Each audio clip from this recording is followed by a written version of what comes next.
Once upon a time, they messed with the wrong woman.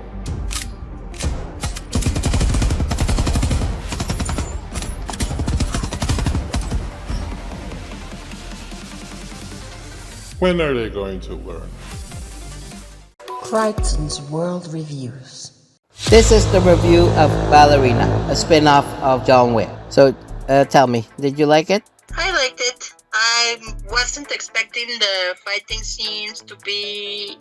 I was expecting them to be good, but I wasn't expecting Ana de Armas to actually be good at that. And she was. Well, the story, I don't know if it's very original, but I liked it. I found the movie to be entertaining. Sometimes, yeah, they go back, actually we discussed it, no? That even if the woman is super good at fighting and super trained, when she's fighting against men, she's not equally strong. No, I found that a little problematic because you can see that she's clearly out of her league and she still tries to combat them, and I think it would have been better if she immediately resorted to using weapons and guns and stuff. And I think that you can see that whenever they use guns, it's so much more stylish and more fun to watch. And it puts the men and women in the same level, no? Yeah, and I liked how they did show how John Wick slapped her to Kingdom Come. I really liked her. You can immediately tell the difference, and that is how it's supposed to be. And he's even holding back, so that was very nice to show immediately. Who do you think you are? There was a little lore building. I didn't care for that much, you know.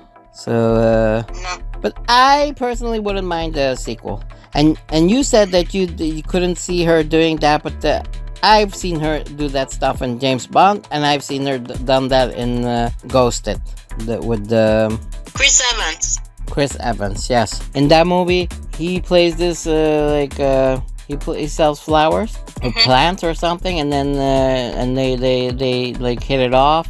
And then he gets drawn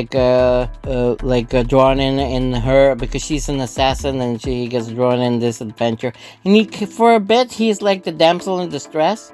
But then I really liked the movie. I don't know why people hated it. And then he also fights back and stuff. And I don't know if they were but it's very funny because there's a lot of cameos from Marvel. The current Captain America and Winter Soldier, the actors, no, and many actors that they played assassins. So that was actually funny. Maybe we should watch it together. I already seen it twice, and I really liked it. So, but that's where she also was showing off that she's capable. But there she shoots more than really do hand-to-hand combat, because that is a little unbelievable, especially because she's very small. So yeah, overall, I liked it too. It wasn't as good as a normal John Wick film. There were some moments, there were some highlights that were really cool. So I think at one point it's going to be very hard to be doing new stuff, no? Yeah, but that's why they need to keep the action really, really good. Yeah. Well, yesterday sometimes I wasn't paying attention. It's not there's a lot of quiet moments. It actually once you get beyond the origin story and the training sequence, it's almost non-stop action. And that is something I can appreciate.